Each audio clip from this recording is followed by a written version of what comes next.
Yes. Habari za wakati huu wa Tanzania. Kwa majina naitwa Captain Tesha, afisa kutoka Jeshi la Wananchi wa Tanzania katika kikosi cha Saki, kwa maana kwamba ni shule ya anga ya kijeshi. Awali ya yote napenda kumshukuru Mwenyezi Mungu, muumba mbingu na nchi, kwa kunipa uhai na afya mpaka muda huu ambapo nazungumza nanyi wa Tanzania wenzangu. Nikiwa na maumivu makubwa sana moyoni juu ya haya yanaendelea katika nchi yetu. Nimejaribu kutafakari sana mpaka muda mwingine kufikia kumshirikisha Mungu kwamba nikiwa naiona hatari kubwa sana ambayo ipo mbele yetu kama taifa. Haikuwa rahisi hata kidogo kwangu mpaka leo hii Watanzania kuniona nikiwa mbele yenu naongea haya mambo. Haikuwa rahisi kwa sababu nazijua taratibu zetu za kijeshi jinsi zilivyokuwa ngumu, hasa kwa mambo kama haya. Haikuwa rahisi hata kidogo kutafakari mpaka kuamua kufanya hiki. Kwa maana hiyo sasa, nikiwa naifahamu hatari hiyo iliyopo mbele yangu juu ya hichi ninachokifanya kwenye utaratibu wetu, desturi zetu, pia katika mambo mengine, sitojali hizo hatari kwa namna yoyote.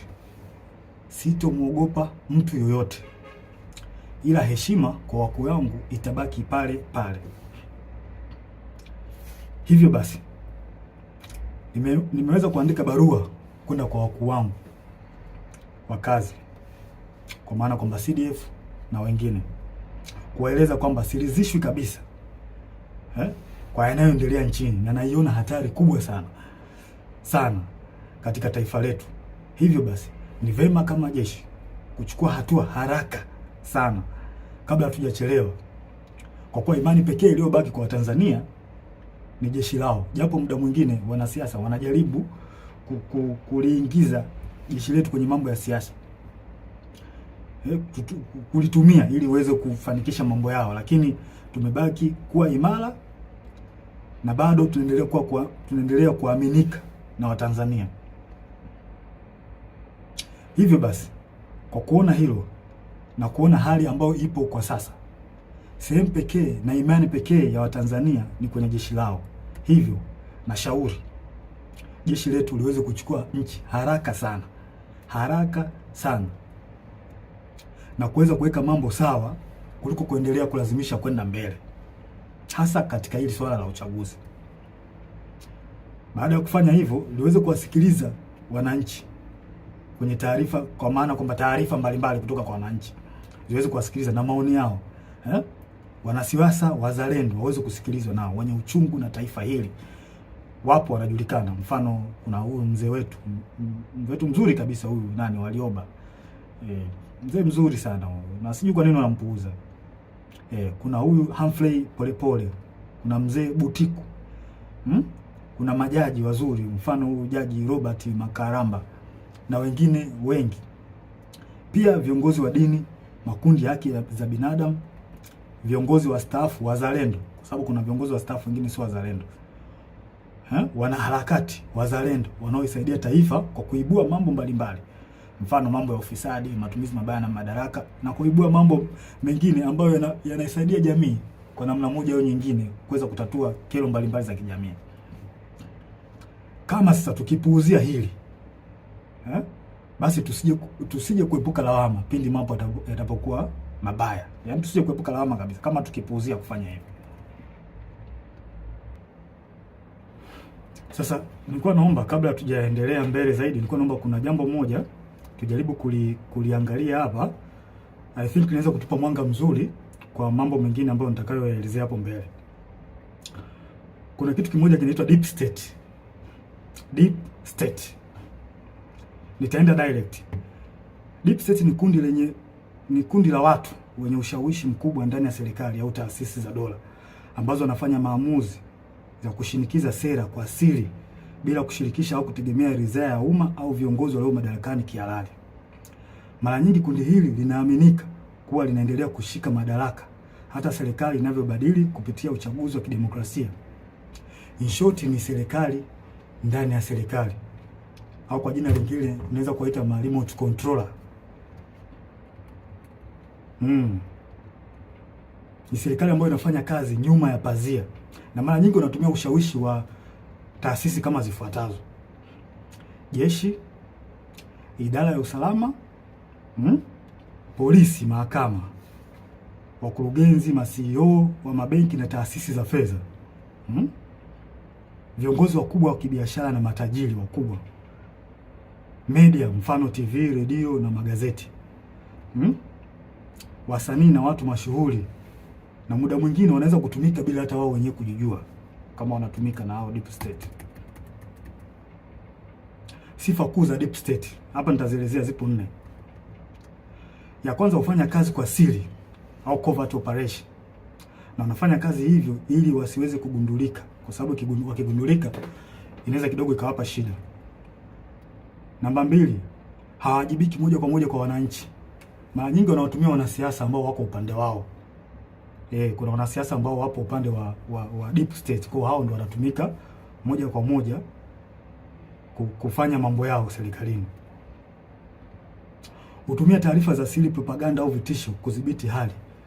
Pindi mambo yao yanapoanza kujulikana na wananchi, mara nyingi wanatumia vitisho kwa kutumia vyombo vya ulinzi na usalama, au wanaweza kutumia media na baadhi ya watu. Nashangaa tu influencer from nowhere, mtu anaanza kumtukana mwenzake bila sababu.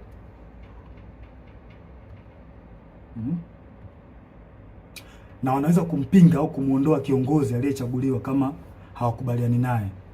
Mfano, wananchi labda wamemchagua kiongozi fulani ambao wao wamempenda, wameona kabisa huyu kiongozi ataenda kutusaidia kutukomboa katika nchi yetu au katika jamii yetu. Sasa kama huyo kiongozi ataenda tofauti na matakwa ya hao deep state, watafanya kila hila, aidha kumuondoa kwenye madaraka yake au kumdhuru afya yake, ikiwezekana kabisa kumuua. Sasa zifuatazo ni dalili ambazo zinaweza kuonyesha kwamba katika nchi yako kuna deep state. Namba 1, maamuzi makubwa yanafanyika nyuma ya pazia. Sera muhimu zinapangwa na watu wachache wasiochaguliwa na umma, ambazo hazina maslahi kwa umma na mara nyingi zinakuwa zinawakandamiza wananchi. Namba 2, idara za usalama zinakuwa na nguvu zaidi ya kawaida. Vyombo vya ujasusi, mfano polisi, usalama, vinaonekana kutenda mambo kinyume na sheria au kibali kutoka serikalini au bunge, kwa sababu muda mwingine wanapokea amri kutoka huko kwenye deep state. Namba 3, ukosefu wa uwajibikaji. Unaweza kukuta kuna hali ya rushwa au kuna rushwa ambayo imefanyika katika taasisi fulani, na unashangaa tu from nowhere watu hawachukuliwi hatua, wanaekeana kinga. Na inaonekana kabisa watu wamefanya hizo hujuma za rushwa. Hakuna uwajibikaji, unaachwa. Namba 4, kampeni za habari na propaganda. Hutumia media, mfano magazeti, TV, radio na mitandao kwa ajili ya kutengeneza propaganda pindi unapoona taarifa zao au siri zao zinajulikana. Hutengeneza namna ya kuweza kuficha huo ukweli.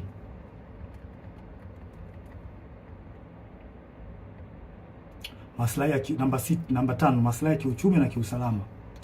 Watu wachache sana, mfano wafanyabiashara wakubwa, familia za kitajiri na taasisi za fedha, wanashirikiana moja kwa moja na maafisa wa usalama au jeshi. Yaani wanakuwa kitu kimoja, wanatengeneza bondi. Na pia mikopo au tenda au mikataba ya kitaifa ambayo ina faida wanapeana wao kwa wao. Wanapeana maslahi wenyewe kwa wenyewe. Si watu wazuri hao. Namba 6, kukandamizwa kwa wakosoaji au whistleblowers. Wapiga filimbi au waandishi wa habari za kichunguzi mara nyingi wanakandamizwa, ikiwezekana kuuliwa au kudhuriwa pindi wanapotoa habari zao, pindi wanapofichuliwa. Na vyombo vya habari muda mwingine vinavyofanya hivyo mara nyingi wanachukuliwa hatua. Hivyo vyombo vya habari vinachukuliwa hatua na hao watu kwa sababu wana mkono mrefu.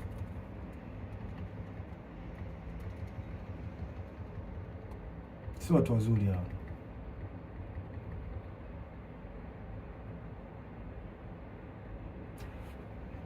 Huendeleza maslahi hata kama ni kinyume na matakwa ya umma au sheria.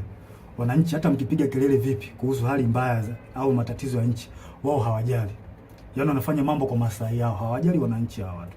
Hawajali kabisa. Wanafanya mambo kwa faida zao wenyewe. Sasa kwa namna hiyo mnaweza mkapata clear picture kuhusiana na hili jambo la deep state. Kwa mnaweza mkafanya comparison, mnaweza mkaangalia hali halisi na kinachotokea nchini kwetu. Je, hiko kitu kweli ni kipo? Kwa mimi ninavyoona na kwa ajili na kwa namna ambavyo nchi yetu inavyoendelea, hii jambo lipo kabisa bila hata kuficha. Hakuna kuficha hapa. Hili jambo lipo na linaongozwa na CCM mtandao, wanajiita mtandao hapa. Wapo chini ya Kikwete, Rostam Azizi, wakina marehemu Bernard Membe, Mungu lazima roho yake mahali pema peponi. Hawa watu ndio wanasababisha Tanzania isiendelee, wanarudisha nyuma nchi yetu. Na vile vile waliweza walimhujumu sana Dr. marehemu John Pombe Joseph Magufuli. Yeye mwenyewe alisema kuna watu wanamhujumu na Kikwete mmoja wapo. Alisema Magufuli bila ubishi. Hawa watu wa Tanzania wanatakiwa mwajue kwamba hawa watu hawana nia njema ya taifa hili. Hawana nia njema kabisa. Hawa ndio wanasababisha maendeleo yasipatikane kwenye taifa letu na usalama usipatikane kwenye taifa letu. Pindi nchi inapotaka kujikwamua iende sehemu moja kwenda sehemu nyingine, hawa wanatengeneza vipingamizi. Wanazuia. Kwa manufaa yao binafsi. Ikitokea mikataba ambayo ina manufaa kwa nchi, wao wanaingilia kati, wanaichukua wao na wanajinufaisha wao. Wananchi msitegemee kuendelea hapo. Mtapata shida. Nashangaa tu changamoto haziishi hospitalini, dawa za wagonjwa. Hivi kweli nchi yetu mpaka ilipofikia mpaka leo hii tunahangaika na dawa za wagonjwa kweli? Hii haileti picha nzuri kwa kweli. Yaani baada ya kwenda mbele kama taifa tunarudi nyuma. Na hawa watu sio kuwavumilia. Kikwete sio mtu wa kumvumilia kabisa. Na tusione haya kueleza ukweli. Tusione haya kueleza ukweli katika jambo hili. Hawa watu sio wazuri. Na kwa mujibu wa Humphrey Polepole aliweza kuelezea vizuri hili jambo. Kwamba hawa watu walikuwepo tangu kipindi cha Mwalimu Nyerere. Na waliweza kutaka kujaribu kurubuni uchaguzi wa mwaka 1995. Walitaka waingie wao kwenye huo uchaguzi. Mnaweza mkaona sasa namna hawa watu waliokopo ni watu hatari. Hawa watu hawakubaliki na tusikubali kama taifa. Tusikubali kwa ruhusu hao, kwa sababu hawa watu wakiendelea kuwepo, wakiendelea kushika hizi nyazi, tusitegemee kupata maendeleo. Tusitegemee kabisa. Na tuambiane ukweli wa Tanzania. Na ukweli siku zote tukiambiana ukweli unaponya taifa. Kwa hiyo kila mtu akikaa kimya, kuogopa sijui haitosaidia. Tutazidi kurudi nyuma. Hata mfanye kazi vipi my friend, mtaletewa makodi ya ajabu, mtaletewa hiki, hata faida yenyewe kwenye biashara yako hutaiona. Na ndivyo kinachoendelea hata sasa hivi. Mnajionea wenyewe. Kwa hiyo hawa watu CCM, hawa mtandao sio watu wazuri. Sio watu wazuri kabisa. Wadhibitiwe. Wanalihujumu taifa. Kabisa. Wanalihujumu taifa hawa watu. Wachukuliwe hatua kali. Wadhibitiwe kabisa. Na muda mwingine wanajaribu kutafuta zile sehemu ambazo zina nguvu. Mfano kama jeshi letu. Jeshi letu still bado lipo imara sana. Lipo imara sana. Wao wenyewe wanaona hii ni sehemu pekee ambayo wanaweza wakajifichia au wakapita huko kurahisisha mambo yao. Mfano wa mambo ya uchaguzi. Wanajua kwamba wakitumia jeshi wanaweza wakapitisha mambo yao. Na hili swala sio zuri. Na mimi ningependa nimshauri afande Sidif awe makini sana hawa watu. Hapo. Asipokuwa makini nao tutalipoteza hili taifa. Watanzania hawatakuwa na sehemu nyingine ya kulilia. Sehemu pekee iliyobaki sasa hivi ni kwenye jeshi. Jeshi ndio ambayo iko strong mpaka muda huu. Hizo sehemu nyingine, sijui mahakama, polisi, tayari Watanzania hawaziamini, na huo ndio ukweli. Tusifiche mambo hapa. Huo ndio ukweli. Tusifiche mambo. Hebu afande CDF, naomba tuangalie kitu kimoja na wenzangu. Tunaweza mkapata tafakari kidogo hapa. Tunajua katika jeshi letu kuna watu wa aina mbalimbali. Wako wengi sana. Kuna waumini wa Askofu Gwajima. Kuna watu ambao pia walikuwa wanampenda Magufuli. Kuna watu ambao pia ni waumini wa Roman Catholic. Na ambao pia wamesikitishwa sana na kupigwa kwa huyu padri wao Father Kitime. Kuna watu pia ambao ni watu ambao wanapenda haki, wanachukizwa tu na mambo ambayo yanaendelea nchini. Wapo kwenye jeshi letu, wapo watu wengi wazuri, wapo Pia tuna watu ambao ni kabila la Kimasai ambao pia wameumizwa sana na swala ambalo linaendelea huko kwa ndugu zao, ikiwemo na wao wenyewe kuondolewa kwenye hii Ngorongoro na Loliondo, kufukuzwa. Wapo kwenye jeshi letu wa Masai, wapo wapo wengi sana. Pia kuna askari ambao ni ndugu jamaa na marafiki na watu ambao waliotekwa na kuuawa. Wapo ambao wana undugu au na urafiki, wapo wapo wengi. Sasa hebu tutafakari kitu kimoja. Sasa kama hawa watu wapo na kwa namna moja au nyingine wameumizwa na haya ambao au wameathirika kwa namna moja ama nyingine na baadhi ya matendo ya serikali, kwa mfano kama kupigwa kwa Father Kitime, au Wakatoliki ambao ni askari watajisikiaje? Kufungiwa kwa kanisa kwa la Askofu Gwajima, au waumini ambao ni askari kwenye jeshi letu watajisikiaje? Au Wamasai, maafisa na askari ambao ni Wamasai wamefukuzwa Ngorongoro huko ndugu zao, au ongezekana wao wenyewe watajisikiaje? Au askari na maafisa ambao ni wapenda haki, wanapenda tu kuona kwamba nchi inaenda katika misingi ya haki, wakiona haya yanayoendelea nchini watajisikiaje? Sasa vipi sasa ikionekana kwamba hao wanasiasa wanajaribu kulazimisha jeshi litumike kuwanufaisha wao, hasa chama tawala? Hawa watu hawa watajisikiaje? Watahisi vipi wakati chama tawala hicho ambacho kimeshika dola ndicho kilichowaumiza, kilicholeta machungu, kufungiwa kanisa, kufukuzwa kwa Wamasai Ngorongoro, Wakatoliki kwa Father Kitime kupigwa? Unadhania watajisikiaje watu? Sijui mnanielewa.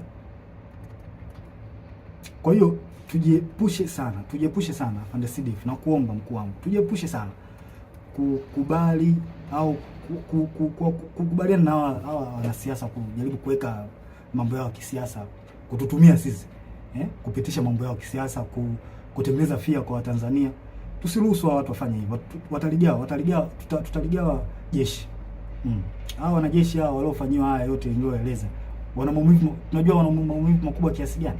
Wanajisikiaje kwa ambayo yanafanyika au waliotendewa ndugu zao, maaskofu zao, wanajisikiaje? Tunajua wanawaza nini kwenye akili zao. Je, vipi sasa wakihisi kwamba hao wanasiasa wanataka kulitumia jeshi lao, watajisikiaje? Si wataona kama jeshi nao limewatenga, liko upande wa watu ambao sio watu wazuri? Hii ni hatari sana kwa taifa. Tusikubaliane hata mara moja, na mimi binafsi sikubaliani nayo.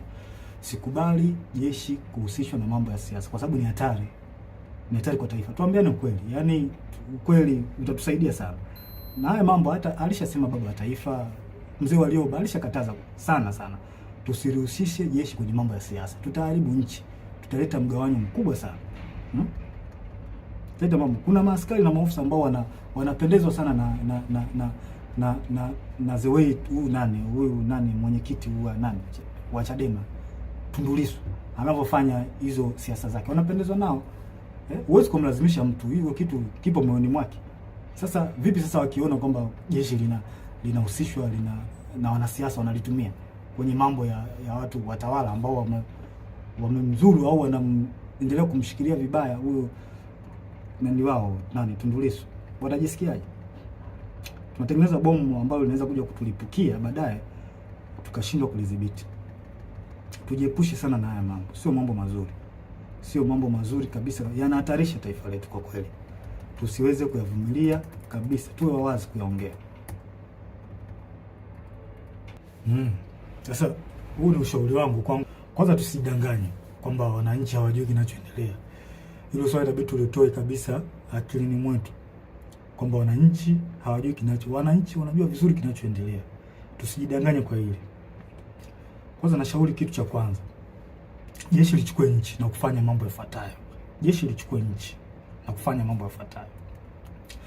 Tuzuie uchaguzi. Afande Sidif, na kushauri zuia uchaguzi. Huu mchaguzi una mtego mkubwa sana.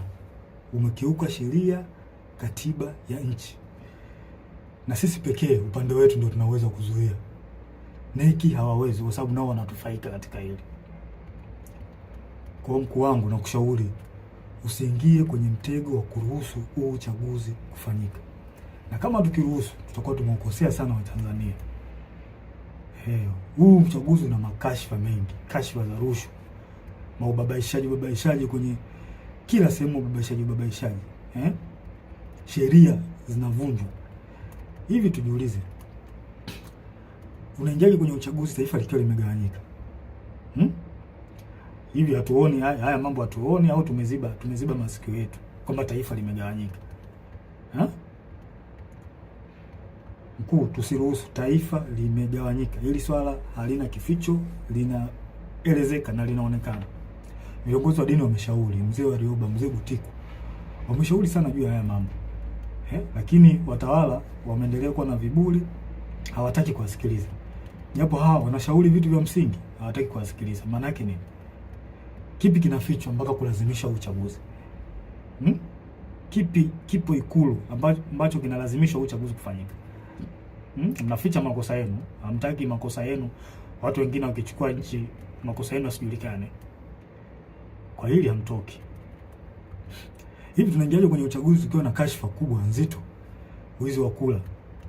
Na kwa nini kauli nzito kama Mheshimiwa Polepole, ambapo NIDA amesema kwamba NIDA na NEC na sisi zimeunganishwa pamoja mfumo.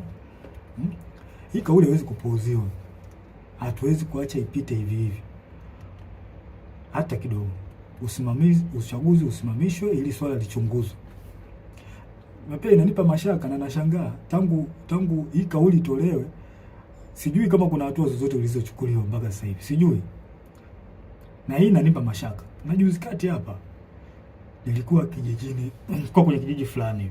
Kamwona kijana anapita amevaa nguo ya CCM, ameshika simu na karatasi ya majina. Nikamwita, nikamwambia hebu nione hiyo karatasi yako hiyo na majina. Kuangalia nikaona namba, sijui namba za NIDA, sijui majina, sehemu, mwaka wa kuzaliwa.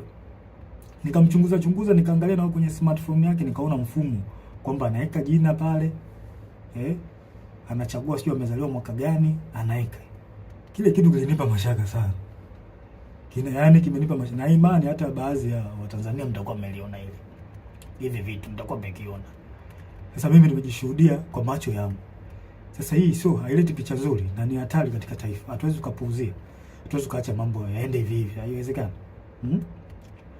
Tunaendaje kwenye uchaguzi ukiwa kwenye kiongozi wa chama cha upinzani amewekwa ndani?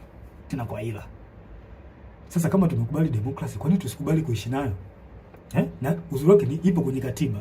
Demokrasi imeruhusiwa, mfumo wa vyama vingi imeruhusiwa kwenye katiba.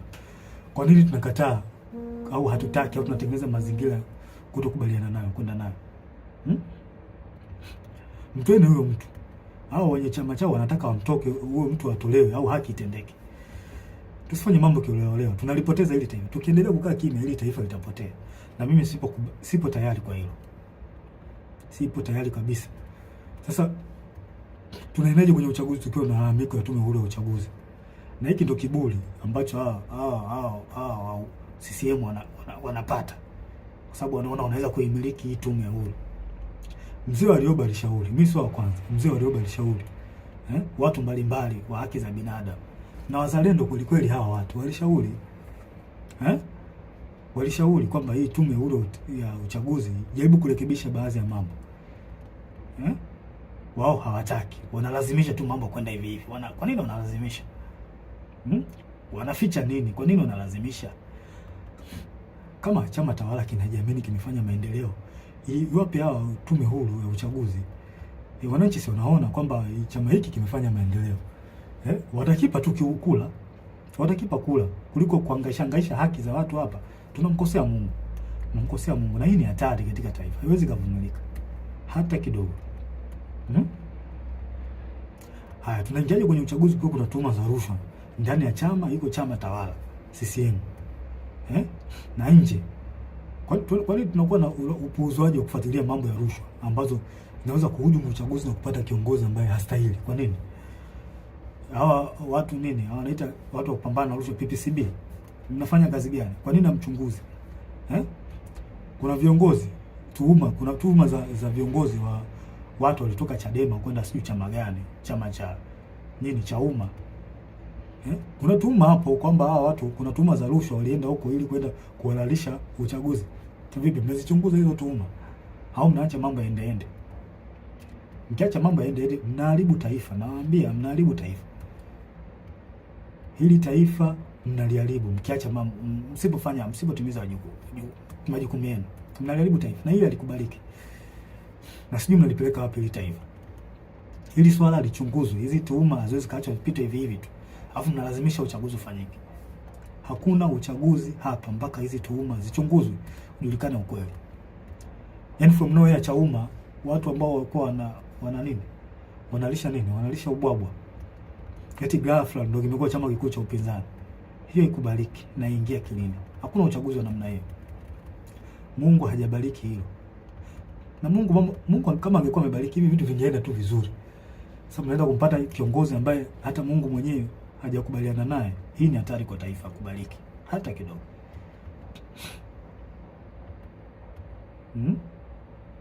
Sasa tunaingiaje kwenye uchaguzi kwa kuna uonevu zaidi wa chama cha upinzani? Kwa makusudi wanazuia kufanya hata mikutano yao. Wanafunguliwa kesi za hila na za ovyo za kuwazoofisha. Wafuasi wao wanakamatwa, wanatekwa, wengine wanauawa. Kama vile sio Tanzania. Hili halikubaliki. Halikubaliki hata kidogo. Kama tumekubali mfumo wa demokrasia, kwa nini tunashindwa kuishi nao? Mfumo wa demokrasia tumeukubali na tumeweka kwenye katiba. Kwa nini tunakubali kuishi? Kwa nini hatutaki kuishi nao?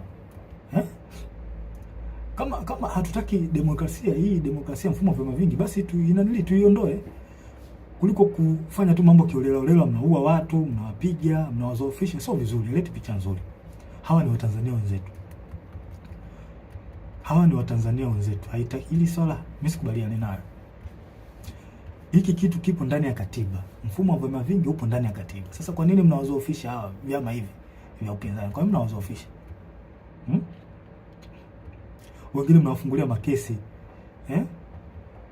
Kweli hili halikubaliki. Alafu ngoja niwape mbinu chama tawala. Ngoja niwape mbinu ambayo iko very clear.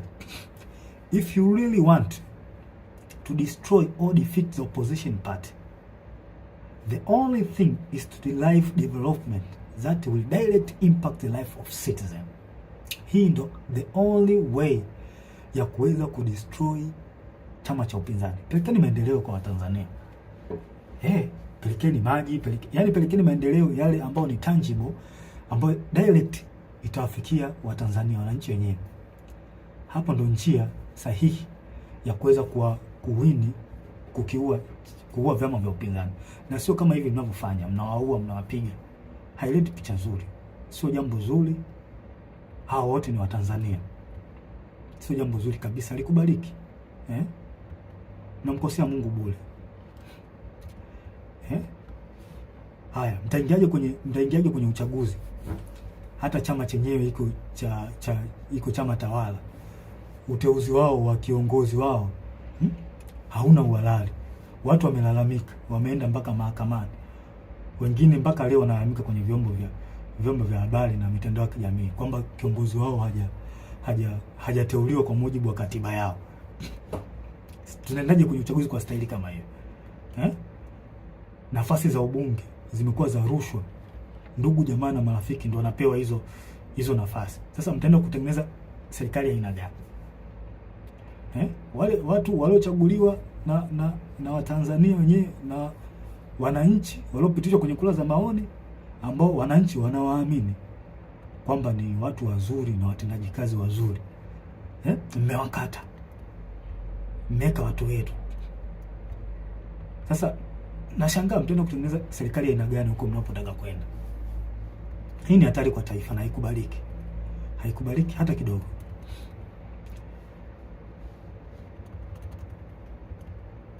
Haikubaliki na ivumiliki.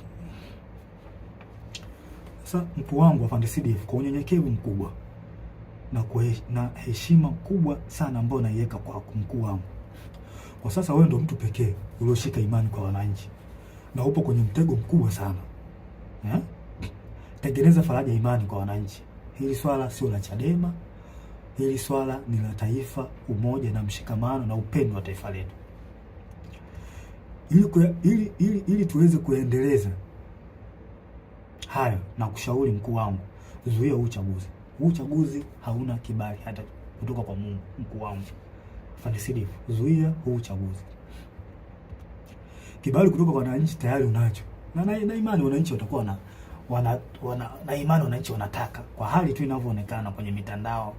Labda mitandao nao ni njia rahisi ya kuweza kupata taarifa, kupata habari.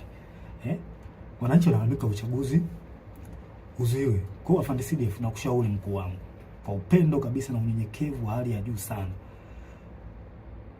stay positive, zuia uchaguzi. Kibali kutoka kwa Tanzania umepata, zuia uchaguzi, wavushe hapa tulipo, na kuahidi ukifanya hivyo utarudisha imani kubwa kwa wananchi na jeshi, ambao ukweli usiofichika kwamba kuna namna ambayo jeshi letu liliteteleka, kwamba kuna namna ilionekana na ilihisiwa kwamba kuna namna inatumika na baadhi ya wanasiasa. Kwa hiyo ukifanya hivi utaweza kurudisha imani ya wanajeshi na wananchi kwenye jeshi lao. Kwa maana jeshi letu lipo kwa ajili ya kulinda katiba na kuwalinda wananchi, na sio kiongozi aliyekuwa madarakani. Mkuu wangu Afande Sidifu, nasisitiza tena, huu uchaguzi ni wa kihuni, tusikubali kabisa. Tusikubali wahuni wachukue hili taifa, na ndio maana kuna hali ya kulazimisha wahuni kuna jambo wanataka kulifanya. Tusikubali. Tukifanya hivyo, hakika tutakuwa tumeligawa taifa. Na haya mambo sio ya ufisadi ambao tunayaona sasa hivi, ufisadi sio uaji, yaani utaongezeka maradufu, na wananchi hawatakuwa na la kuongea. Utaongezeka maradufu tukikubali uchaguzi ufanyike. Afande Sidifu, umeshika matumaini ya Watanzania, zuia uchaguzi.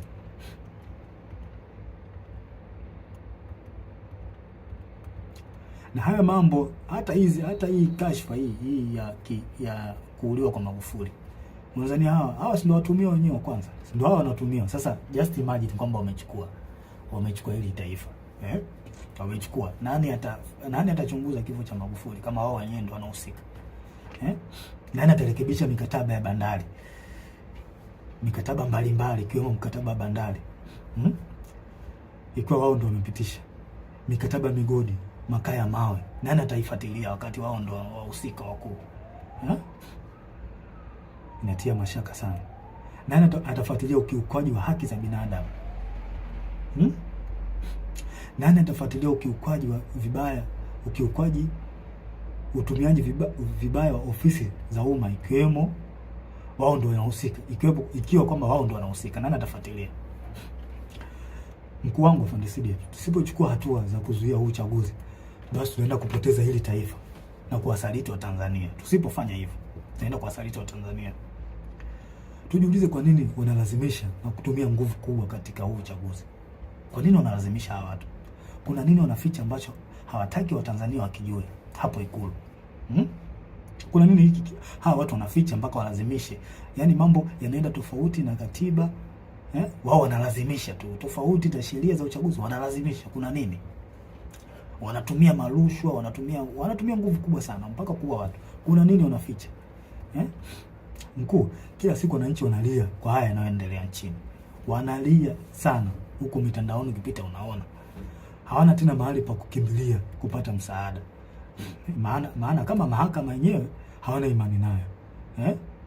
Na mahakama ipo upande wa tawala. Jeshi la polisi ndio kabisa lipo hivyo, hawaliamini. Na huo ndio ukweli usofichi. Yaani hapa ni kuongea ukweli. Tukitaka kuliponya taifa letu tuongee ukweli. Hawaliamini. Na inasemekana kwamba watekaji wenyewe hao wenyewe ndio wanahusika. Hao jeshi la polisi baadhi yao wanahusika na utekaji. Bunge nalo ndio hivyo. Most of them kule ni chama tawala. Hawaliamini. Kwa sehemu pekee ambayo wananchi wanaiamini ni kwa jeshi lao la wananchi wa Tanzania. Wananchi wanalia sana mkuu. Wanaitaka jeshi lao liingilie kati, lichukue nchi, kuweka mambo sawa. Ili mambo na uchaguzi uende vizuri. Sasa kwa nini tusiwasikilize hawa wananchi wetu? Kwa nini tunawapuuza? Hili ndio jeshi lao, jeshi la wananchi ndio jeshi lao hawa wananchi. Tunatakiwa tuwasikilize. Tusipowasikiliza hawa wataenda wapi? Hawa wananchi wataenda wapi tusipowasikiliza? Je, tunataka waingie mtaani wenyewe wakapambanie nchi yao? Kama sisi hatutaki kuwasikiliza wananchi. Na wananchi hao ndio wenye jeshi lao.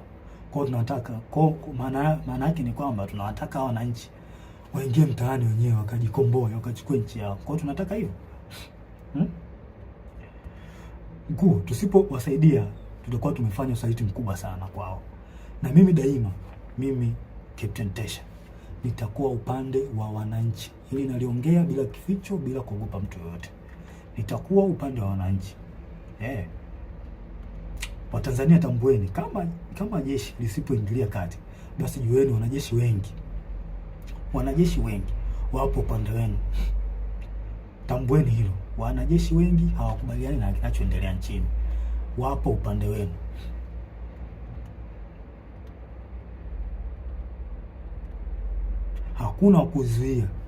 Hakuna kuzuia tena. Nendeni mkadai haki yenu ya kikatiba, wala msogope. Na hakuna kutia huruma tena. Nendeni mkachukue nchi yenu kwa mujibu wa katiba. Maandamano yapo kwa mujibu wa katiba. Na haya mambo hata baba wa taifa aliongea, Mwalimu Julius Kambarage Nyerere. Tusikubali wahudi waichukue nchi. Tukiwa wazembe wapole, wahuni watakuja kuwatawala. Kwa hiyo tusikubali. Wananchi mko upande sahihi. Hawa watawala wamewapuuza maoni yenu. Na kama wamepuuza, maana yake ni nini? Chukueni haki yenu, tendeni haki yenu. Hakuna kuogopa, hakuna kutia huruma tena.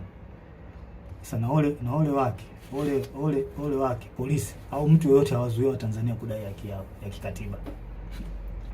I promise you hutobaki salama. Wewe utakaowazuia wananchi kudai haki yao ya kikatiba, hutobaki salama. Nasema hili wazi bila kificho. Siogopi mtu yoyote.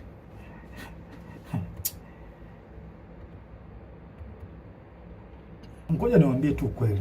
Mimi napenda sana kuambia ukweli, hasa katika mambo critical kama haya, mambo ambayo yanahusu nchi. Mimi napenda sana kuongea ukweli. Yaani nyinyi watawala, yaani msijidanganye kwamba mkipuuzia hali hii. Mkipuuzia hali hii kwamba msijidanganye kwamba mambo yataseto. Yaani kama miaka yote ya uchaguzi mambo yanavyokuwa, kwamba watu wa Tanzania wataongea alafu baadaye watasahau, wataliacha. I promise you this time is different. Kwa hali ninavyoiona, this time is different. Hiki kipindi ni tofauti na nyakati nyingine zote. Wazungu wanakuambia, wana kauli yao, wanakuambia what brought you success yesterday does not guarantee victory tomorrow. Njia ambazo ulizozitumia wewe kupata success kipindi kilichopita, usitegemee kwamba ukizitumia njia hizo kwamba zitakupa faida. Hapana, unapotea. Sio hivyo. Yaani haiwezi kawa hivyo siku zote. Sasa I promise you mambo hayatakuwa mazuri. Yaani yatakuwa mabaya zaidi.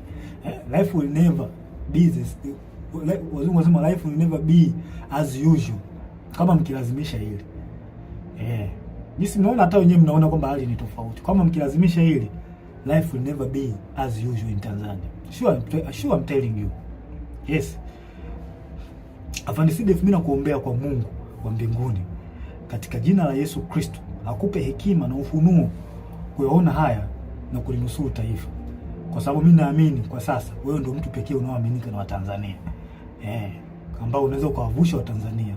Wavushe hapa, wape kile kitu wanachokitaka, kwamba wanataka katiba mpya, yaani yasikilizwe maoni ili tuweze kuvuka Watanzania kwa pamoja. Tanzania kwetu wote. Ya Watanzania wote. Kwa nini tunawanyanyasa hawa Tanzania jamani? Haileti picha nzuri. Kwa kweli, haileti picha nzuri. Tunakula kodi zao. Lazima tuwasemee. Swala la pili, Afande Sidef. Uchunguzi wa kifo cha aliyekuwa rais na amiri jeshi mkuu wetu, askari namba 1, John Pombe Joseph Magufuli. Rais Magufuli alikuwa askari namba 1 na amiri jeshi mkuu. Alikuwa kipenzi cha Watanzania. Kama sio wote basi walikuwa wengi wao. Pamoja na askari walikuwa wanampenda sana huyu mtu. na mimi ni mmoja wapo, nampenda sana, nilimpenda sana na still bado nampenda sana huyo mzee. Kipenzi cha Tanzania. Sasa na inawezekana pia hata waliokuwa wanamchukua by that time, kwa sasa hivi inawezekana kuna hali ambayo imeanza kuja kwao, kwamba wanawezekana kwamba wanaona kwamba mtu alikuwa sahihi, kwamba walifanya makosa kumchukia, na hisi hivyo, na kuna baadhi tayari washa admit. Magufuli aliongoza nchi kwa uzalendo hali ya juu, ana hamna mtu asiyejua hilo kwamba huyu mtu aliongoza nchi kwa uzalendo mkubwa sana. Kifo chake kimewahuzunisha watu wengi sana ndani ya nchi na nje ya nchi, hilo halina ubishi. Na kuna wengine, nikiwa mimi Captain Tesha nikiwa ni mmoja wao, sijawahi kabisa kupona maumivu ya kifo chake, yani mpaka leo sijawahi kupona maumivu ya huyu rais wangu John Pombe Joseph Magufuli. Naona sijui haya maumivu yataisha lini. Sasa kwa hali hiyo tumeweza kusikia taarifa mbalimbali. Of course hizi taarifa tuliweza kuzisikia mwanzoni kabisa kwa kipindi cha kifo chake. Mimi nilizisikia hizi taarifa mapema sana, ila sasa nikawa sina taarifa, sina uhakika nazo. Nilizisikia kutoka Kenya, na hawa mabloggers, YouTubers, sio mabloggers, walisema baadhi yao kwamba Magufuli ameuliwa na Kikwete. Kuna baadhi yenu nahisi hizo taarifa mtakuwa hamna kuficha vitu hapa. Kuna baadhi yenu nahisi hata hizi taarifa mtakuwa mlizipata mwanzoni kabisa baada ya kifo cha Magufuli. Umeona bwana? Sasa tumeweza kusikia taarifa ya kwamba kuna uwezekano kifo kimemsababisha na kupangwa na CCM mtandao. CCM mtandao hao kwa watu ambao sio wajua CCM mtandao. Hao ni Kikwete, Rostam Azizi, na marehemu Mungu lazima roho yake malipema peponi Bernard Membe. Hao ndio CCM mtandao ambao wanajulikana na wengine ambao hawajulikani. Sasa hivi tunaanzaje kupuuza taarifa za kifo chake? Tunaanzaje kupuuza hizo taarifa za kifo chake?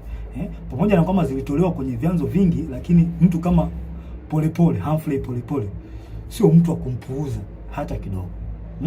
Huyu mtu yani utumishi wake unaeleweka. Ameshika nyadhifa mbalimbali sehemu tofauti, na kwa kweli ni mchapakazi kweli. Kweli mimi nampenda huyu mtu kwa uchapakazi wake. Nampenda. Nataka nijifunze baadhi ya vitu, nataka nijifunze kutoka kwake. Ni mtu mzuri sana. Mtu mzuri sana. Sasa tunaanzaje kupuuza taarifa zake? Tunaanzaje kuzipuuza hizi taarifa za Polepole? Hizi taarifa zake haziwezi kupuuzwa hata kidogo. Na nahisi hata usalama wa taifa wanazo. Polepole ameeleza hata hizi taarifa za kuuliwa kwa Magufuli hizi, usalama wa taifa walikuwa wanazijua.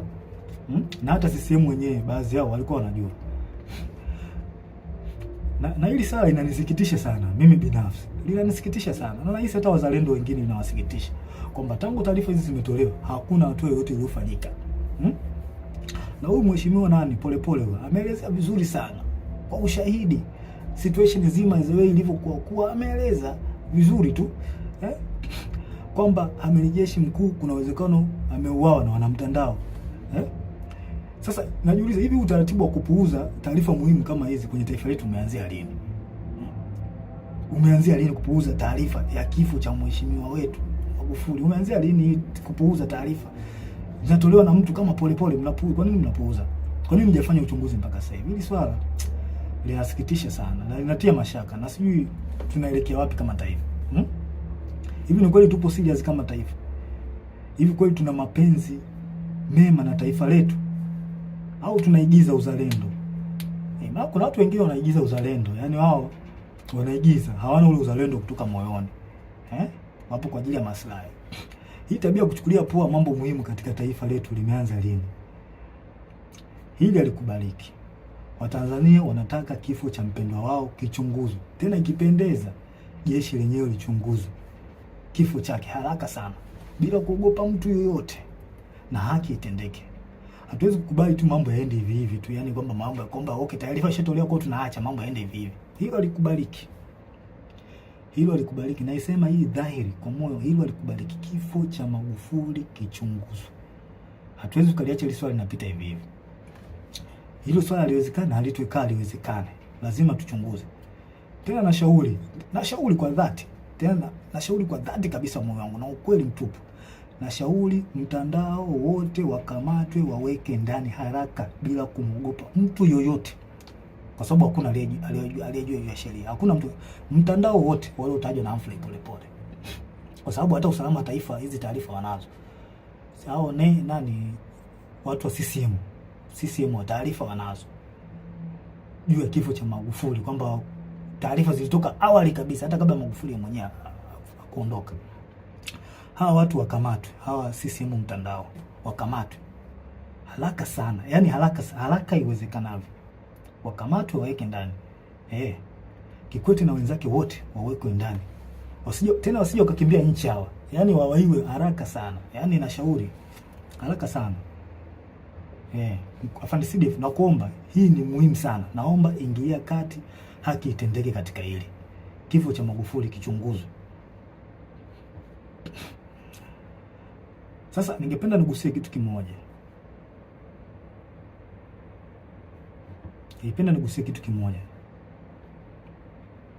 Mwaka 2005 kuna kiongozi mmoja wa kijeshi ilisemekana alilishwa sumu. Kilikuwa kipindi hiki ya mambo ya uchaguzi. Kuna kiongozi mmoja wa kijeshi ilisemekana alilishwa sumu, na hii imekuja baada ya yeye, ilisemekana kwamba alikataa, kuna baadhi ya maagizo alikataa, kwamba alilazimishwa au aliambiwa jeshi litumike kwa namna moja au nyingine kuwapa ushindi chama tawala. Ilikuwa mwaka gani? 2015. Na imani baadhi yetu tulikuwa tunakumbuka hii issue iliyotikisa taifa by that time. Na huyu kiongozi alikuwa anapendwa sana na wanajeshi pamoja na raia, walimpenda sana. Sasa mimi nataka muunganishe dot, wa Tanzania wenyewe muunganishe dot. Kuanzia kifo cha Magufuli kwamba aliwekewa sumu.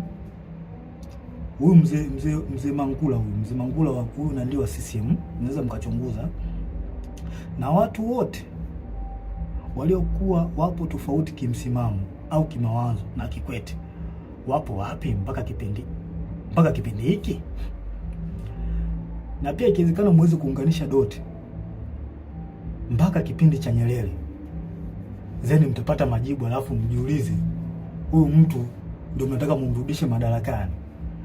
Maana hakuna asiyejua, yani kulazimisha hii issue nzima, kulazimisha uchaguzi huu.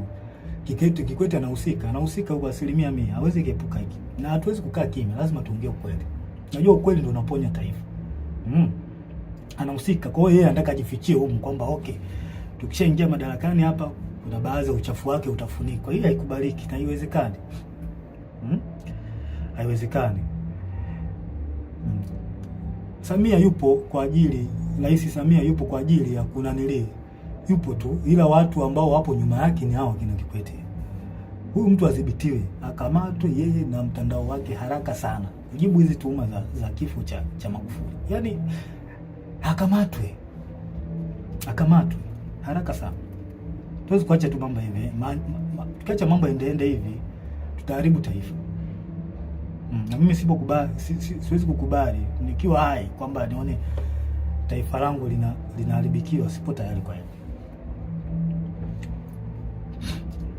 Ushauri wangu wa tatu, Afande CDF, tusikubali hata kidogo wanasiasa kuhusisha jeshi letu na mambo ya siasa. Hili swala mimi sio mtu wa kwanza kulizungumzia, na madhara yake makubwa sana. Wananchi watakosa imani na jeshi lao. Yaani jeshi lishaanza kukaa tu kwamba linaegemea upande wa chama fulani. Vipi sasa wale upande wa chama kingine ambao ni wanajeshi au ambao ni raia watakuwa wanalionaje jeshi lao? Hili jambo sio zuri. Tuliangalia kwa makini. Kuna mambo mengine, kwa mfano kama sijui kuna picha zinazosambaa mitandaoni zikionyesha jeshi lina magari ya kijeshi sijui yametumika, helikopta vikitumika, sijui watu wengine sijui wale kuruta wanaenda kwenye kampeni. Hili jambo ni kama ni kweli, jambo halileti picha nzuri. Haileti picha nzuri kabisa kama ni kweli. Tunaharibu nchi. Sasa vipi sasa, kwa mfano chama kingine kinaomba sasa magari au kinaomba helikopta kwamba okay, kwa sababu mmewasaidia watu fulani na sisi tunaomba mtusaidie. Vipi wakiomba tutawapa?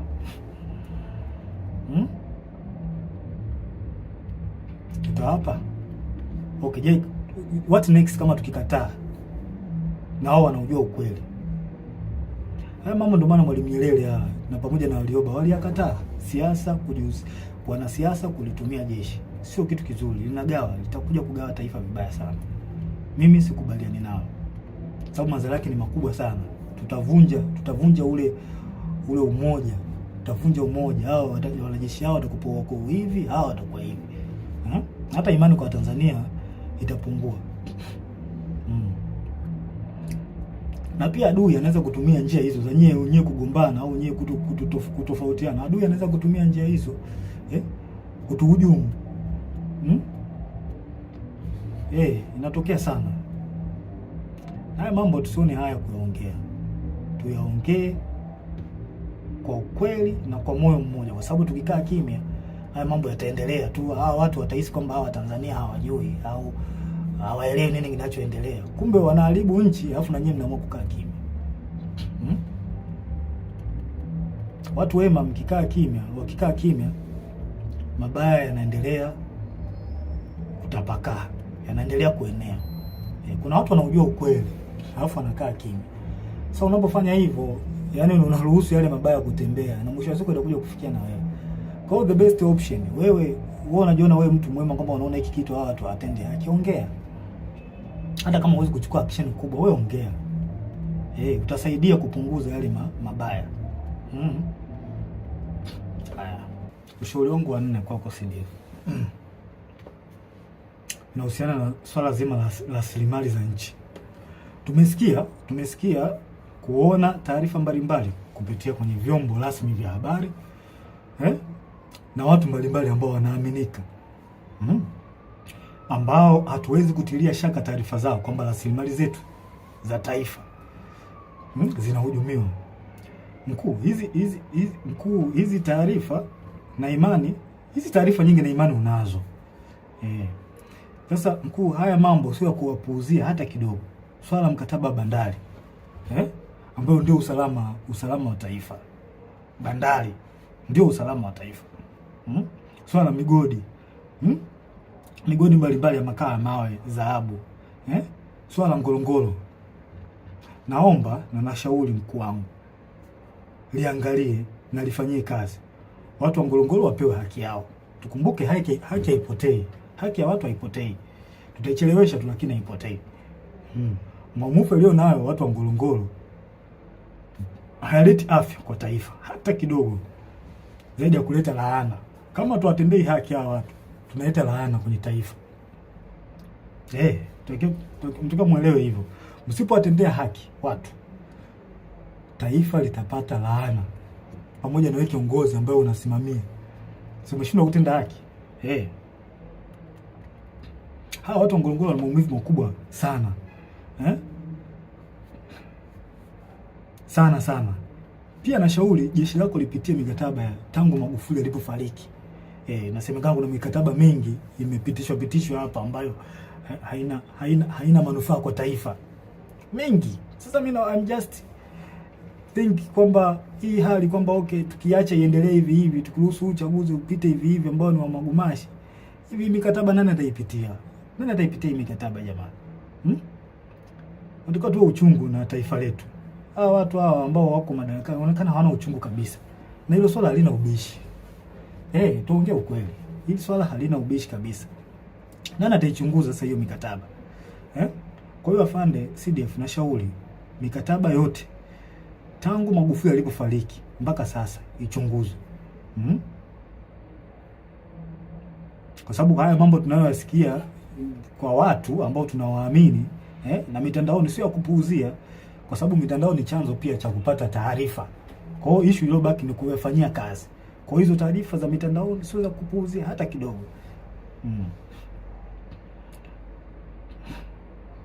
Tukikuta tu kwamba tumeuza nchi.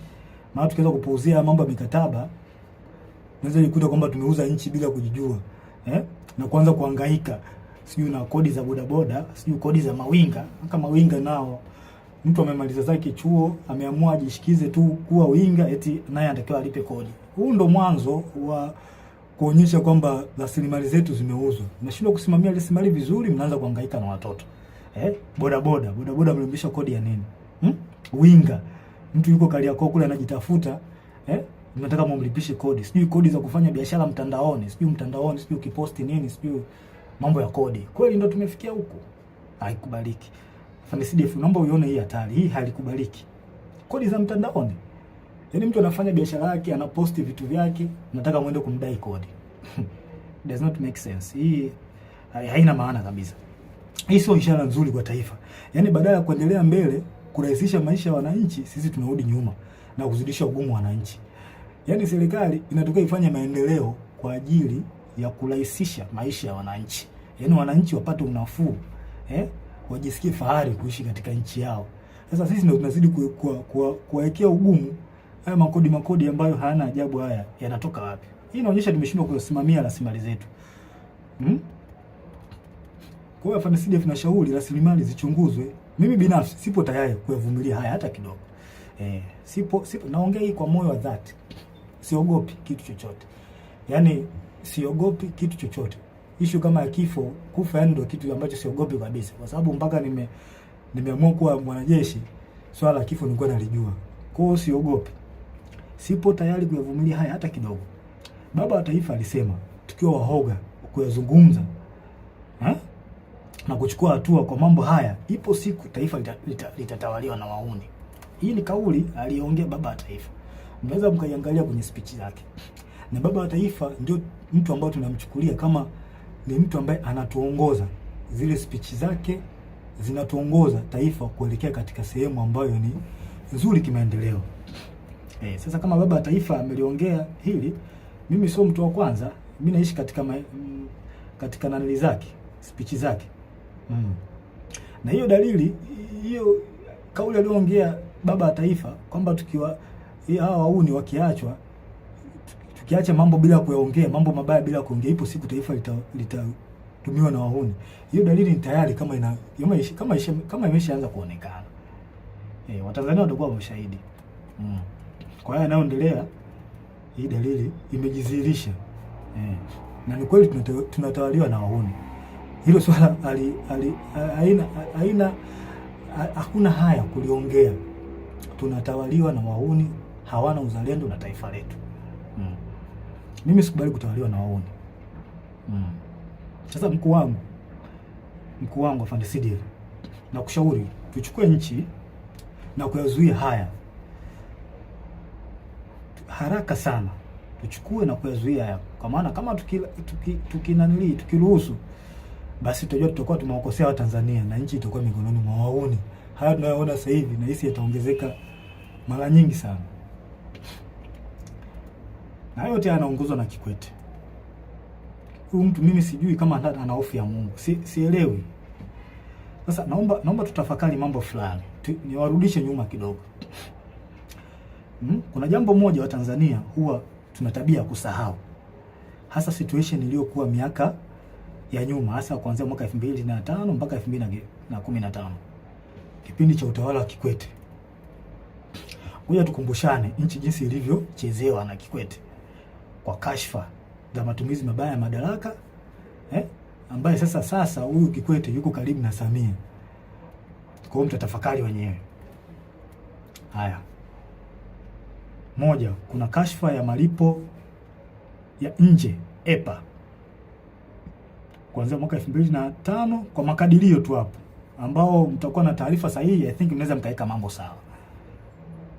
Kuanzia mwaka 2005 mpaka mwaka 2006, ambapo benki kuu BOT ilihusika, kiasi cha fedha cha bilioni 133 zilipotezwa, ambapo kwa taarifa Daudi Balali alihusika. Watu ambao mlikuwepo kipindi hiko na hizi taarifa mliipata. Kuna kashfa ya Richmond 2006 mpaka 2008, ambapo Edward Lowassa, Nazir Kanamagi na Ibrahimu Msabaha, hawa watu walituhumiwa kwa kashfa hizi. Kuna mabilioni ya pesa mengi hapo yalipotea. Kuna kashfa ya Meremeta, Tan Gold na Deep Green Finance mwaka 2006 mpaka mwaka 2007, bilioni 155 zilitumika bila uwazi. Watu wamebeba hela hapo. Kipindi cha Kikwete alikuwa kiongozi. Kuna kashfa ya rada 2007. Serikali ilinunua rada kutoka Bae. Kampuni inaitwa Bae, I think iko UK. Kwa bei ya juu mno kupitia rushwa. Yaani watu hao wauni wauni watu wabaya sana. Hawa wauni walipandisha gharama. Yaani hii kampuni ilikuwa inauza gharama ya chini, lakini wauni ambao walipewa kwenda kufanya manunuzi ya rada wakapandisha gharama. Karibia bilioni 60, waliongezea bilioni 60. Kwenye ununuzi wa hii rada kutoka UK. Sasa kwa bahati nzuri serikali baada ya kufuatilia zile fedha ziliweza kurudishwa na serikali ya Uingereza, bilioni 60. Naona mambo hayo. Haya. Kashfa ya makaa ya mawe ya Kiwila Coal Mine kuanzia mwaka 2008. Mgodi uliuzwa kwa kampuni inayohusishwa na viongozi wa juu kwa wakati huo ambaye alikuwa Edwin Lowassa na Daniel Yona. Mabilioni ya shilingi ya ununuzi wa mgodi wa mikopo. Yaani hawa inaonekana walinunua mgodi. Walinunua mgodi kwa gharama, walifanya hujuma kununua mgodi kwa gharama ya chini. Hujuma hizo. Kuna kashfa nyingine ya shirika la ndege la Tanzania ATCL 2008 mpaka 2010. Mabilioni ya pesa ya hasara kwa shirika. ATCL iliingia mkataba mbovu na South Africa Airways. Pia mikataba ya kukodisha ndege kwa gharama kubwa. Unaona mambo haya. Kashfa ya TTCL na ZTE mwaka 2008 2010 ambapo TTCL iliingia mkataba na kampuni ya Kichina uliokuwa na gharama kubwa na usio na faida kwa taifa. Kiasi cha fedha cha bilioni 70 zilipotea. Kashfa nyingine ni kashfa ya bandari na TICS 2010 mpaka 2015. Mamia ya bilioni yalikuwa yanapotea kila mwaka juu ya rushwa, upotevu wa mapato, mikataba mibovu kati ya TPA na waendeshaji binafsi wa bandari. Kashfa nyingine ni kashfa ya gesi ya Mtwara 2012 mpaka 2013. Rushwa ya mabilioni ya dola yalifanyika kwenye mkataba. Hii ilipelekea maandamano makubwa Mtwara na baadhi ya watu kupoteza maisha. Kashfa nyingine ni kashfa ya Tegeta Escrow 2014, mitambo ya umeme IPTL PA. Fedha zilikuwa katika akaunti ya escrow ya benki kuu zilichukuliwa na kugawiwa kwa watu binafsi, makampuni na viongozi wa kisiasa. Kuna viongozi hapa waliokuwepo kwenye hii kashfa, kuna Sospita Muhongo na viongozi wengine walihusika. Kashfa NCCF na Kigamboni New City 2012-2014. NCCF iliwekeza katika mradi mikubwa ya ujenzi ikiwemo mradi wa Kigamboni New City bila uwazi na kwa gharama kubwa. Billions of money zilipotea kwenye hii kashfa. Kashfa nyingine ni kashfa ya bandari ambao wengi wenu, bandari ya Bagamoyo ambao wengi wenu mlisikia. Hizo ni kashfa kubwa. Ingawa zipo nyingi lakini hizi ni baadhi. Hizi ni kubwa ambazo zilikuwa kipindi cha utawala wa Kikwete. Huyo mtu ambaye sasa hivi yupo karibu sasa na Rais Samia. Pia kuna kashfa ndogo za kipindi hicho. Kuna manunuzi ya magari ya mawaziri na viongozi, magari ya kifahari 2006 mpaka 2011. Yaani kuna magari ya kifahari yalinunuliwa ya mawaziri na viongozi kwa wakati huo. Kuna ubadhirifu katika miradi ya maji ya vijijini mwaka 2009 mpaka 2013. Baadhi ya miradi ilipokea fedha nyingi lakini haikukamilika. Hizo hata Magufuli aliliongelea. Mikopo yenye utata kupitia benki za serikali kama TIB na benki ya kilimo, na baadhi walionufaika walikuwa wana ushawishi kisiasa. Yaani wanasiasa walijinufaisha kupata mikopo kwenye hizo benki. Ufisadi katika mikataba ya ujenzi wa barabara na madaraja. Gharama zilikuwa zikipandishwa kiholela. Kashfa ya manunuzi ya sare za jeshi la polisi. Angela Kiziga alihusika. Sasa hizo ni kashfa ambazo zilikuwa kipindi cha Kikwete, huyu mtu ambaye yuko sasa hivi yuko na Mama Samia, yuko karibu naye sana. Nadhani mnaweza mkawa na picha fulani. Sasa basi, kwa baadhi ya watu ambao mlikuwa mmesahau haya na ambao mlikuwa hamjapata akili, hii ndio awamu ambayo Kikwete alikuwa kiongozi. Na kashfa nyingi hapo mtandaoni na kashfa nyingi hapo, wana mtandao walihusika kwenye hizo kashfa hizo. Kwa hiyo mnaweza kutafakari wenyewe na kupata majibu kwa hizi kashfa. Tena hizi ni chache, zipo nyingi sana. Kashfa za awamu ya 6 ambazo kipindi cha mama na imani mmezisikia, nyingine mmezishuhudia na mnaziona mpaka wakati huu. Kashfa za mama. Tusifiche mambo. Unajua, tukitaka kuponya taifa, mimi kila siku nitakuwa naongea, tukitaka kuponya taifa tuongee ukweli. Ukweli unaponya taifa. Hamna kuficha mambo hapa. Nilikula kiapo cha kusema ukweli. Mimi nitasema ukweli, hata kama unawaumiza nitasema ukweli. Kashfa za awamu ya 6 mnazisikia kila siku zinapostiwa. Pole mheshimiwa pole. Tena pole anajitahidi sana kueleza Watanzania. Mimi yani, hebu msikilizeni huyo mtu anawasaidia. Msikilizeni. Ameeleza makashfa nyingi, mama mfisadi ya mtoto wa nani? Mtoto wa rais. Mtoto wa rais tulitegemea uwe mfano kwa vijana wa Tanzania. Kuwa mtu ambaye una tabia nzuri. Una mwelekeo mzuri. Lakini mtoto wa kiongozi ndio anakuwa mtu mwenye kashfa. Haileti picha nzuri kwa taifa na ni aibu. Ni aibu kwa mheshimiwa rais. Mtoto wako kuwa na kashfa. Ni aibu. Aibu sana.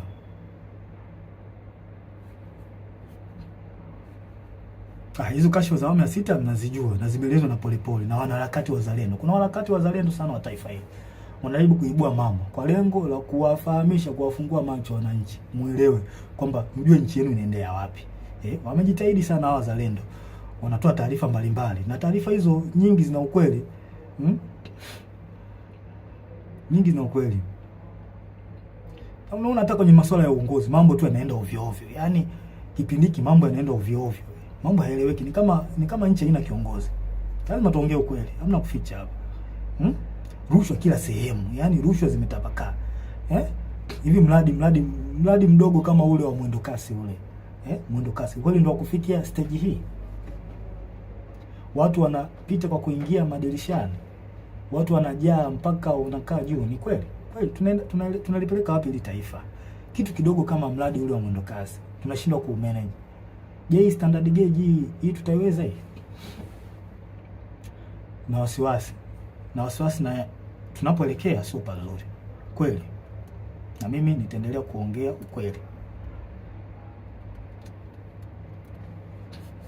Nitaendelea kuongea ukweli daima. Kwa hiyo mnataka umjue huyo Kikwete ni mtu aina gani?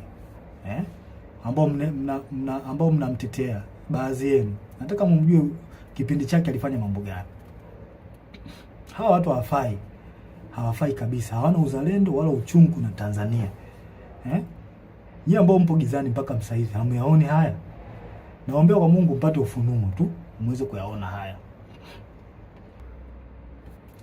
Ushauri wangu wa 5 kwa CDF. Afande CDF, na kuomba kwa hekima kabisa, watu wafuatao waweze kukamatwa, wapelekwe kwenye vyombo vya sheria juu ya tuhuma zinazowakabili. Watu hao ni huyu mtoto wa Kikwete, mtoto wa Samia Abdul Kikwete mwenyewe, rais mstaafu, Rostam Aziz, Angela Kiziga na huyu mkurugenzi wa usalama wa taifa Mumba. Wakamatwe haraka sana kabla ya kukimbia nchi kujibu tuhuma zinazowakabili. Yaani hili swala tusione haya. Kama tupo upande wa haki, tusione haya kuzungumzia hivi vitu. Hawa watu wakamatwe. Wameharibu sana hili taifa. Hatuwezi kuacha watu wachache wachafue na kuharibu taifa. Haiwezekani. Wakamatwe haraka sana bila kuogopa wala kuonea haya. Hawa watu sio wa kuacha hata kidogo. hawawezi kuepuka mkono wa sheria, sio watu wa kuacha.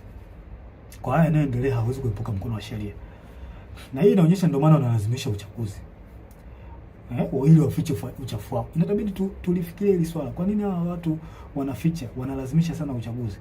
Kuna vitu ambazo wanavificha. Je, na sisi tumekubaliana kuna hivyo vitu wanavyovificha kwamba tumekubaliana kwamba tuviache tu? Tunalipeleka wapi taifa? Na shauri mkuu, hawa kabla kukimbia nchi wakamatwe haraka sana, wawekwe kwenye vyombo vya sheria. Sio watu kuacha hata kidogo. Wanalazimisha uchaguzi, Kuna vitu ambavyo wanavificha hawa. Haiwezekani. Haiwezekani kabisa. Na hakuna uchaguzi wa namna hii. Hakuna uchaguzi. Tukiwaruhusu hawa watu wafanye huu uchaguzi ambao hauna haki wala kibali kwa Mungu, tunaenda kulipoteza taifa. Na tusije kusema kwamba kumlaumiana baadaye. Tusije kulaumiana. Hakuna uchaguzi wa namna hii. Hakuna. Mimi wajibu wangu ni kuwalinda Watanzania. Na kuwalinda Watanzania nitawalinda kwa namna nyingi. Nitawalinda kwa njia ya kuongea, nitawalinda kwa njia ya silaha pale inapobidi. Nipo tayari kwa hilo kwa sababu ndicho kiopo changu. Na najisikia faraja kuwalinda hao Watanzania. Yaani ni faraja kubwa sana. Kubwa sana. Nawapenda sana. Mkuu, nasisitiza tena. Na sio kwamba nakupa amri, na shauri. Hawa watu wakamatwe haraka sana. Hili swala halitopita daima mpaka haki itendeke. Nchi gani tunakubali kusumbuliwa na kikundi cha watu wachache wasioitakia mema nchi? Yaani kikundi cha watu wachache kisichozidi hata 20 kinasumbua watu almost milioni 60. Kweli tunakubali kusumbuliwa na watu na wanajeshi na tukiwemo humo? Mimi sikubali. Hao watu wakamatwe ili turudishe imani kwa taifa na uwajibikaji. Maana walishazoea kwamba Watanzania wanaongea alafu watasahau. Hili swala halitosahaulika milele na milele mpaka kieleweke. Na hata kama imetokea mmeniua mimi, na imani wapo watu wengine wataendelea kuongea. Kwa sababu mnaweza mkatafakari, kama mnahangaika na watu ambao wanaongea ukweli afu mnawaua tangu mlipoanza hivyo vitu vya kuwaua watu mpaka leo hii, vipi mmefanikiwa? Lazima tuongee ukweli, hamna kufichana hapa. Mlifanikiwa? Kwa mimi nitaongea, mkiniua watakuja watu wengine kuongea. Mpaka kieleweke. Haki lazima itendeke hapa. Nyerere alishasema tukikaa kizembe wauni watakuja kututawala. Mimi sikubali kutawaliwa na muone. Sasa afande CDF, naomba niliweke ili swala niliweke, niwe mkweli katika swala hili. Na wanajeshi wenzangu wazalendo kweli. Naomba niliweke ili swala liwe open kwenu. Tusipokuwa makini, jeshi letu litakuja kutekwa na wanasiasa. Hii inakuwa mwazi kabisa, sincerely. Kama ilivyotekwa mahakama, jeshi la polisi, usalama, na iona hatari jeshi letu nalo kuja kutekwa na wanasiasa. Na tusidanganye kwamba kwetu halitotokea. Hiyo inawezekana na dalili zishaonekana. Lakini this time itakuwa tofauti na miaka yote. Hawa watu wamefanya maovu mengi sana. Hawa kina Kikwete, Rostam, Samia, wametumiwa kwa mambo mengi sana, maovu na mazito kweli kwa taifa hili. Hivi mnahisi watakaa kizembe? Watakaa kizembe tu? Lazima walazimishe kwa uchaguzi. Lazima walazimishe. Kwani tunadhani kwamba hatujui au wanadhani kwamba hawajui hatari ambayo iko mbele yao kwa yote walioyafanya? Jeshi pekee ndio sehemu iliyobaki kwa hao kujihakikishia usalama wa kudumu. I promise, kama hawa watu wakiingia madarakani, na jeshi letu ndio litakuwa mwisho wake, kwa sababu watahakikisha wanalikamata jeshi kama walivyofanya kwenye vyombo vingine vya ulinzi na usalama. Hili halina ubishi na liongea kwa ukweli. Watalikamata jeshi letu na watafanikiwa. Na hii watafanya ili wapate full protection. na hapo wananchi na wanajeshi wenye uzalendo wa kweli na mapenzi mema katika taifa hili mtakuwa hamna pa kwenda kwa kulilia. Lazima tutataka full protection. Kwa sababu kwa uchafu waliofanya lazima watajitahidi by enemies wapate full protection. Na sehemu iliyobaki ni jeshini. Kwa hiyo lazima watalikamata jeshi. Lazima tukiruhusu uchaguzi ufanyike. Uchaguzi huu ufanyike. Lazima watalikamata jeshi. Kama ilivyokuwa polisi na mahakama. Lazima watafanya hivyo. Je, tupo tayari kwamba tunakubali wafanye hivyo? Hawa tuone hii hatari ambayo iko mbele yetu.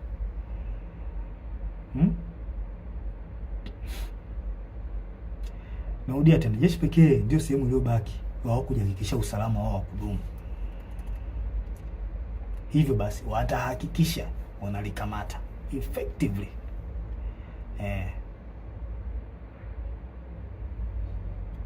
Hawa watu wa FARDC lazima wadhibitiwe haraka sana, na sio jambo la kupuuzia hili.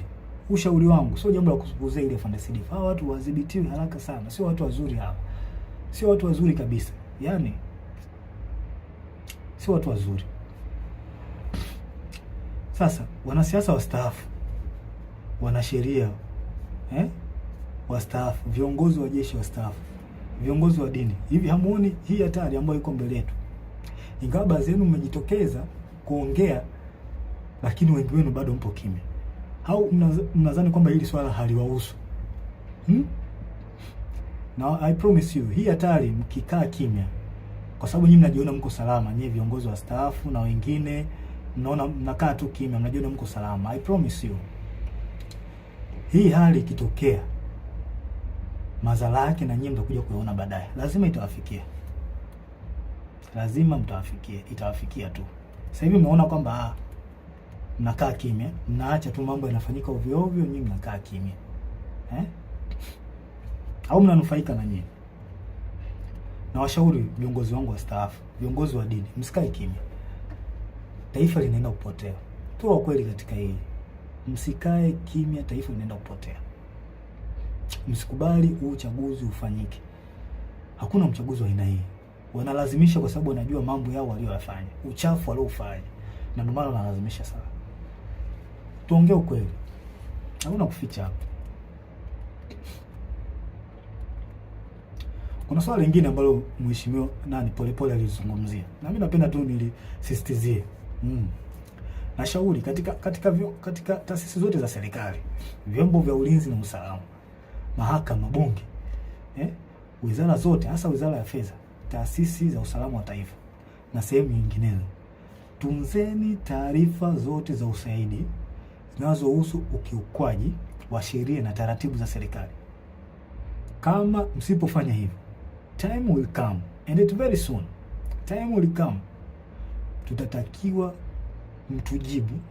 tutataka mtujibu wape zilizopo hizo taarifa, na hatutakuwa na uvumilivu na mtu yoyote. Sure, I'm telling you, hatutakuwa na uvumilivu na mtu yoyote. Tunzeni hizo taarifa, tunzeni taarifa zote za mambo ya rushwa, za mambo za ukiukwaji wa madaraka, uvunjifu wa taratibu, uvunjifu wa sheria. Tunzeni hizo taarifa. Time will come, tutahitaji hizo taarifa.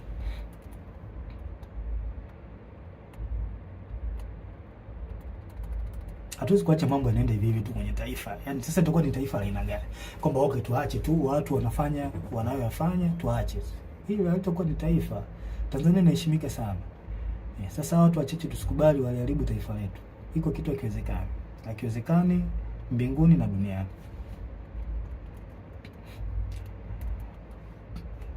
Pia nashauri wanasiasa na baadhi wakuu wa vyombo vya ulinzi na usalama, hebu tuache kutengeneza psychological fear kwa Watanzania.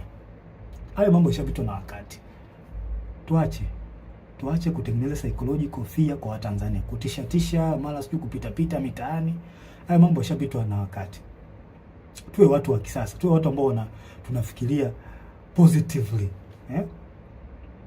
Hayo mambo yashapitwa na wakati. Huwezi kutumia njia hiyo ya miaka yote, kwa sababu ilikusaidia kipindi kile na kipindi hiki basi kitakusaidia. Tuache.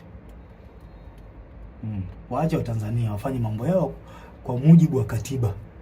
Kama issue ya maandamano ipo kwa mujibu wa sheria na katiba. Waacheni wafanye haki yao. Kwa nini mnawatengenezea mazingira ya kuwatishatisha? Hii jambo sio jambo zuri. Tunavunja katiba mnapofanya hivyo. Maana mkifanya hivyo mnaongozea hasira hawa watu. Mwisho wa siku wanakomaa, wanazoea, wanaona kumbe watafanya hivi, kumbe watafanya hivi.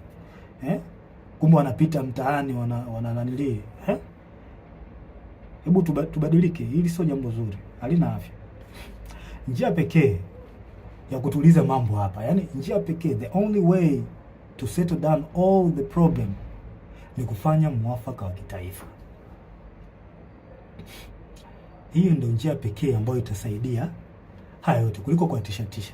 Na watishaji wananchi, watu wenu walipa kodi hawa, wake zenu hawa, wake zenu, wa marafiki zenu, ndugu zenu, wachumba zenu, ndio hawa wako uraiani. Kwa hiyo mnawatishatisha. Kwa nini mnawatisha? Sio jambo zuri. The only way ni kufanya mwafaka wa kitaifa, kudumisha upendo na amani katika taifa, na sio kuwatisha raia. Mimi sikubaliani nayo, iko kitu na sikipendi. Tunataka tujue pia huu mwaka ni tofauti. Hili swala halihusu chama fulani, eti sijui chama cha upinzani. Hapana, hili swala ni la taifa. Tusome alama za nyakati tuone. Hili swala linahusu taifa. Sio swala la Chadema hili swala. Kwa mwaka huu mnabidi muangalie hata nyenye tofauti wa huu mwaka. Watu waridhishwe na yanayoendelea nchini. Mwafaka wa kitaifa unahitajika. Na ningependa niwashauri wa Tanzania, wananchi, sincerely, mpo katika right track. Mnachokifanya au mnachotaka kukifanya, sijui maandamano, mpo sahihi. Mpo sahihi kwa sababu hata baba wa taifa ameliongelea hilo. Mpo katika right track. Mna baraka zote kutoka kwa baba wa taifa, mna baraka zote kutoka kwa Mungu na hata kwangu. Na pia mnatakiwa mtambue kwamba asilimia kubwa ya wanajeshi wapo upande wenu. Wengi hawezi kutoka hadharani kama nilivyotoka mimi, kwa sababu sio ujasiri wa kila mtu ambaye anaweza kufanya hivi, ila mtambue wanajeshi wengi na askari hata kwenye polisi huko na sehemu nyingine wapo upande wenu. Hapo upande wenu kabisa. Na kwa sababu mnachokisimamia ni haki na kinaonekana, basi jua hata baba wa haki ni Mungu wetu, Mungu wa mbinguni, yupo upande wenu. Hakuna kuogopa wala kutia huruma. Hili naliongea kwa msisitizo. Hakuna kuogopa wala kutia huruma. Na ole wake. Yaani hapa naliongea sasa kwa kumaanisha ole wake polisi au mtu yoyote atakayewazuia Watanzania kutimiza haki yao kikatiba. Siku inakuja, I promise you, siku inakuja tutakuuliza kwa nini ulikubali kupokea amri ya kuwazuia hao watu au kuwaua au kuwazuru. Kwa nini ulikubali kufanya hivyo? Najua hamwamini, lakini siku iko njiani. Hatuwezi kuacha taifa lipotezwe na watu wachache. Iko kitu hakikubali. Hakikubaliki hata kidogo. Hayo mambo 6 yalikuwa ushauri wangu kwa wakuu wangu. Kwa hiyo kama mkiona inafaa kutekeleza, basi itakuwa jambo la heri, itakuwa jambo zuri, kwa sababu lengo ni kulisaidia taifa letu, kuliokoa katika hiki kipindi, na tusidharau kwamba hakuna hatari. Hatari ipo na ni kubwa sana. Sasa jambo lingine la mwisho, ningependa tu niwashauri wasanii na ma-influencers, wasanii mbalimbali na ma-influencers, vioo vya jamii hao wanajiita. Wasanii, jitahidini mkae upande wa wananchi. Huo ni ushauri ambao nawapa, japo sio wa ulazima sana, ila ningependa niwashauri mkae upande wa wananchi. Jifunzeni kwa wasanii wengine wa nchi nyingine. Matatizo kama haya yakitokea, angalieni woga wanakaa upande gani. Huo ni ushauri wangu wa bure na ni mzuri kabisa. Kama ikiona inafaa, mnaweza mkautekeleza, ila kama mkiona haifai, pia mnaweza mkauacha.